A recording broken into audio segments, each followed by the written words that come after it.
Runs the Kathy Helbig Group. She's a realtor expert, and she's ours each and every Thursday. Good morning, Kathy Helbig. Good morning. Earnest money. Make some sense out of that for me. I will try, because that's a very confusing topic for a lot of people. They think they understand it Right. until it comes into play, and then they realize they don't understand it at all. All right, so I write a $1,000 check to hold my place when I want to buy a house. Correct. So first off, it shows if you're serious. It also shows to the seller that you have a little bit of expendable money. There's been times when we've had buyers come in and say, can I put zero money down? Can I put a $50 earnest deposit down? And that's a red flag signal immediately to the seller that, gosh, if you can't even come to the table with $50, are you going to be able to scrape together enough money to buy my house? Okay. So it's really about intentions and committing yourself to the deal to begin with. But a lot of times people don't really know what is the right amount to put down. So the general rule of thumb is approximately 1% of the purchase price is a good earnest money deposit, a normal earnest money deposit. We've seen people come a little under that. We've seen people go a little above that. Sometimes you come in with a higher deposit to try to sway the seller for multiple offer situations. You come in with a much higher earnest money deposit. But it's really a false safety net, because ultimately, when two parties come to disagreement, I don't care how much money is in earnest, it's not going anywhere until either all the parties agree and sign off onto where it's going, or a court order decides where it's going. So if someone defaults on something, it's not like they'll go, well, that's fine, I'm just going to keep their $5,000 earnest money. Oh, right. Well, you might, but it's going to be a while before we get through the red tape for you to get that. And then it's probably going to be a court that decides in your direction or not. How often does the deal break down where it ends up going to court over the earnest money?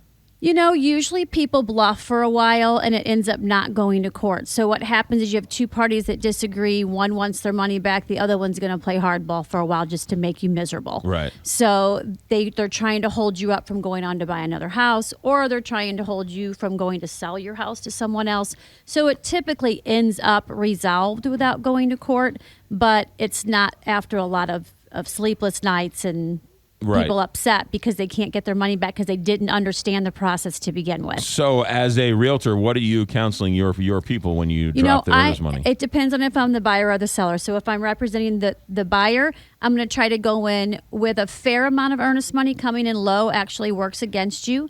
But let's not tie up too much money in case we do end up in a horns lock situation. Right. And then as the seller, of course, I'd like to see somebody that's putting more money on the line. But again, I'm going to counsel my sellers that don't spend that money. It's not in the bank, because when we have a disagreement, the buyer has to actually sign a mutual release for you to get any of that money. I would think, though, that once a deal goes sour and there's a fight over the earnest money, once another buyer comes in and the buyer and the seller gets what they were asking for, then they'll release it immediately, because they can't sell it to the next buyer because you're still technically in contract with them. And a lot of people don't understand that earnest money comes off the sale price or comes off your closing costs or down payment. So if a house is $300,000 and you put $1,000 earnest money down, you just have to come up with $299 more. So it's a credit back to you. So you're not just giving that money away. Very confusing. That's why Kathy Helbig is there to help you every step of the way.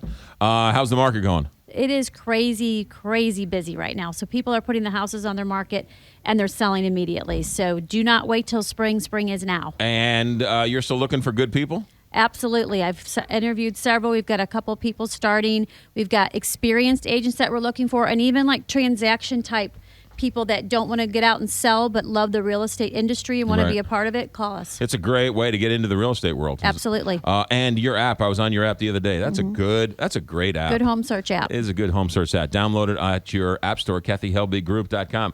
Kathy, thanks for coming in. Thanks. 7:57, traffic weather straight ahead, KTRS. What would you do if you